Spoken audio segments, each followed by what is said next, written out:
long list of standard features, a size that could only be referred to as just right, and then of course that class-leading warranty coverage. The 2002 introduction of Kia's then off-road domesticated Warrior made for a sales success. Kia rode on that wave for the first generation until it no longer could, forced to go back to the drawing board after nearly 8 years of fuel price increases against the old model's subpar fuel economy. And in 2010, the second generation Sorento rolled off the line as an American-built 2011 model. Kia finally made the switch to a car-based platform and subsequently crossed that big four-wheel drive off the features list. A fully automatic all-wheel drive system and a nice 500-pound weight reduction made for a more competitive offering for suburbanites looking to fill their garages with a more fuel-efficient 7-seater. Now, for 2014, Kia touts that 80% of the parts in their new CUV are significantly changed or redesigned. So is Kia bringing sophisticated design to a segment otherwise known for bland utility? Let's find out as we explore the 2014 Kia Sorento. It's a well-known fact that exterior design plays an important role when choosing a vehicle. Now, I've said it before and I'll say it again. Kia is on a roll with their latest designs. With the 2014 refresh, Kia has added a new SX Limited trim to the Sorento, rolling in the self-leveling HID headlights with the LED accents, a unique grille treatment, the 19-inch chrome wheels, and then the sharp-looking red brake calipers. I must admit I'm a huge fan of all these new upgrades, and judging by the stares I've received, I think it's safe to say that the majority of the population agrees. Now, in terms of size, the Sorento is competitive with the Ford Edge and the Chevrolet Equinox. However, its trump card remains its optional third-row seat, which increases seating capacity to 7 passengers. Now, part of the Sorento's 80% refresh includes an all-new 3.3-liter V6 engine under the hood. It replaces last year's bigger 3.5-liter. This new smaller V6 features direct injection and is still part of the same Lambda engine family that's been in the Hyundai Kia portfolio for nearly 10 years now. Now dubbed Lambda 2, this new V6 pumps out 290 horsepower and 252 pound-feet of torque. Most models will have the V6, but base LX trims will get a 2.4-liter direct injection 4, making 191 horsepower. I've had the chance to briefly get behind the wheel of the 4-cylinder model, and I'm confident that the advantages of the V6 definitely outweigh the cost. The fuel economy between the two models is marginal. This particular V6 with all-wheel drive that I'm driving scores 1824. Compare that to 1925 with the 4-cylinder. Go with front-wheel drive and you'll gain an extra mpg on both ends. Both engines feed power to a 6-speed automatic transmission, and you'll be glad to hear that you can put regular gas in your Sorento. Now, looking at the rear, the SX models are treated to these special LED taillights, which really helps to create a premium appearance. However, that premium look is a bit cluttered by all those extra badges on the back, some of which, like the GDI badge, offers points that are moot. Now, the power tailgate is a new touch for 2014, and it offers the convenience of loading your cargo, but that convenience doesn't exactly help if there's nowhere to put your stuff. However, if you want to kick out the kids, fold down the second and third row seats, you'll find that the Sorento offers a generous 73 cubic feet of space. The interior of the new Sorento is equally as appealing as the exterior. Fit and finish is solid, however, I do notice that Kia is using a little bit more hard plastic than I'd like, especially on the dashboard and the upper door panels. These are areas where I'm going to rest my elbows. Now, my SX Limited tester does come standard with push-button start and smart entry. Basically, keep Kia's new key fob inside the vehicle. Put your foot on the brake and push the button to start the engine. Now, when the engine starts up, you'll actually be greeted by this rather colorful LCD display for the speedometer. It kind of clashes with the analog tachometer and fuel gauge, but it looks pretty nice. Now, this 2014 model finally has the new Uvo Navigation System. I've complained in the past of the older Kias that I had that didn't have it, and I'm finally glad that this one does have it. The map graphics are quite colorful to look at. They're beautifully rendered. The street names are really legible. The voice commands work well. I do notice there are a couple of features missing. For example, Kia does not give you apps like Toyota's Entune or maybe even like BMW apps. However, what you do get is Uvo e-services. That's basically Kia's version of Ford's Sync and Toyota's Entune, where the car will actually keep track of maintenance records. You can pull up a music jukebox. Speaking of music, you no longer need Kia's proprietary iPod cable. You just need the standard cable that your iPod or iPhone came with. You can just plug it in there, so that's a nice new upgrade. Now, this 8-inch touchscreen on my tester is really really well done. It's responsive, it works extremely well, much better than Ford's My4 Touch system, so Ford really should look at Kia's design when it comes to upgrading their My4 Touch. Now, a 6-speed automatic is the only transmission available, and it does come with this handy backup camera. It gives you distance markers, but no trajectory. However, on the limited model that my tester is, you do get the parking sensors in the back. Now, one feature that I imagine most owners probably won't care about is Kia's new Flex Steer driver adaptable steering system. All this does basically is it cycles between a sport, a comfort, and a normal mode. It just varies the resistance of the steering wheel. I imagine most of the soccer moms that buy this car will probably just leave it in normal mode and not touch it. One feature that people will appreciate is this huge panoramic sunroof, as well as maybe the heated steering wheel and the heated and ventilated seats. Overall, the interior of this vehicle is pretty nice. It feels much more expensive than a lot of the cars in its class. The second row of the new Sorento is almost as comfortable as the front seats. Rear seat passengers are basically treated to the same premium Nappa leather seats. You also find premium touches in here like heated rear seats, a nice little retractable sunshade to block out the sun, and then of course this nice panoramic sunroof. Some other features that you may notice, a nice armrest right here with cup holders. And then the seat back itself, it reclines forward and back, and then you can also adjust the space you have between your legs for the front and rear seat passengers, which, by the way, if you're sitting back here and you got someone behind you, you may want to actually move the seat forward. I'll show you that next. The third row of the Sorento, on the other hand, is not a place that you want to put people that are tall.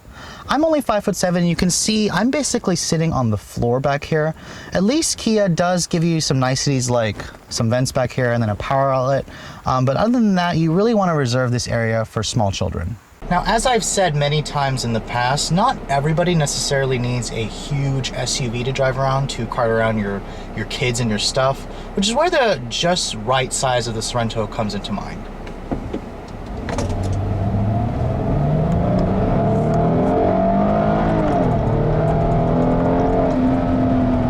Now, the first thing I'm noticing immediately is definitely the smaller size of this vehicle. It slots right in between a midsize Explorer, for example, and a compact Escape. It's basically in the same size as their Edge, for example. However, the Kia's trump card is that third row seat, that tiny third row seat. Not actually in the class, no other competitor offers that. The last one that did sort of offer it was the RAV4, the previous generation, or that old Suzuki XL7, which many of you may not even remember.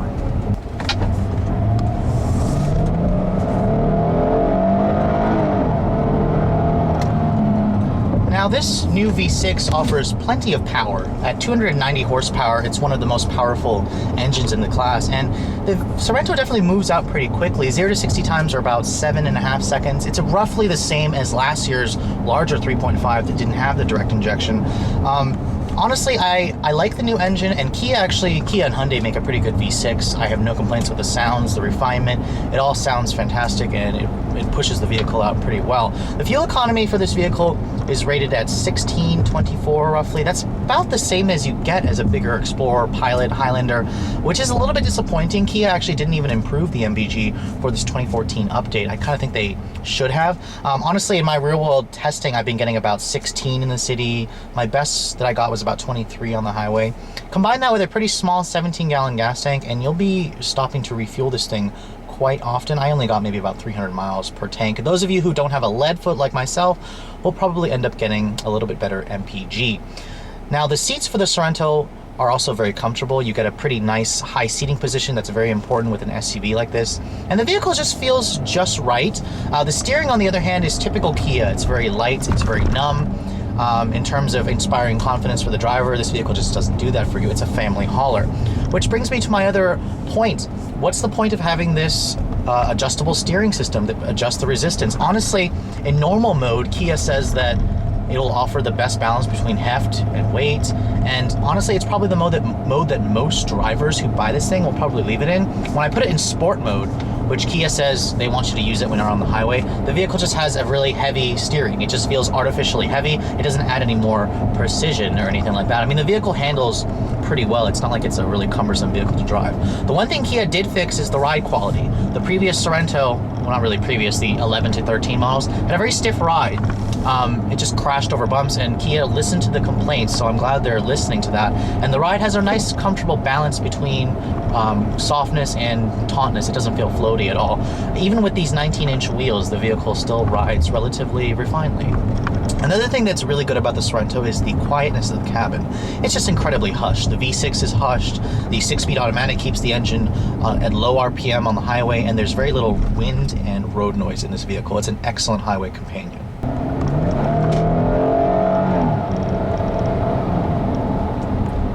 Now, a new safety feature that Kia did introduce on the Sorento, it's one of their first vehicles to offer, is their new blind spot information system. Basically, the system is active when speeds increase above 18 miles per hour. And when you come up with somebody in your blind spot, an orange light appears in the side mirror, in the mirror. And if somebody is in that blind spot, you try to signal, the system will blink and beep at you just to let you know that there's somebody there, so don't do it. Now, living in the DC area, or at least being in the DC area, I've had a really good opportunity to test the navigation system. This is Kia's new Uvo navigation system. It's integrated into the system. The voice commands are excellent. You are missing some commands such as what some of the luxury brands offer, like if you want to say temperature 72 degrees, this vehicle won't do that for you. That brings me to another area where this Kia really reminds me of a luxury brand. The front end looks like a Lexus RX. The back end kind of reminds me of a Audi. The interior reminds me of an Audi for sure.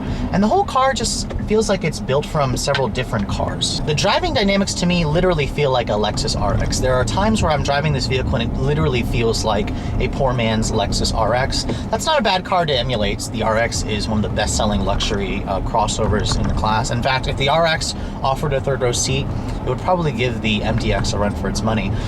But this is where the Kia Sorento kind of does fall flat on its face. I mean, the back seat, the third row is very snug. So those of you who, have big children or need to actually use the third row will not find this vehicle very appealing to you. And at the price that this top-of-the-line SX trim or SX Limited that Kia is asking, at $41,500, this vehicle is pretty expensive. You could actually get into a luxury branded SUV like an Acura RDX. The RX does start about $5,000 higher, but I mean, overall, the Sorento at this trim level is pretty expensive. The good news is this vehicle starts in the mid-20s, around just under $25,000 for a base model. At that price point, this vehicle does make pretty good sense. However, at this top trim, while you do get features such as a heated steering wheel, the heated and cooled seats, backup camera, the blind spot information, the tech features are all there, but I believe that a lot of people may have this high price or may have a tough time swallowing this high price, which some of you may, some of you may not. Honestly, I think that they've put enough features in this car to kind of justify it, although I am noticing that the vehicle is missing features like lane departure warning, forward collision warning, adaptive cruise control.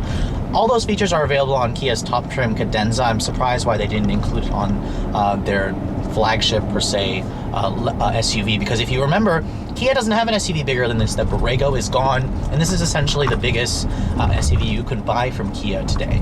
Now, the one thing Kia really did nail is the powertrain. The 6-speed automatic, although it lacks a sport or a sport mode or paddle shifters, it shifts very smoothly. In fact, this is probably one of the smoothest 6-speed automatics I've ever driven. The V6 is very smooth and refined, and the whole vehicle, it feels expensive, and it needs to be at this price point.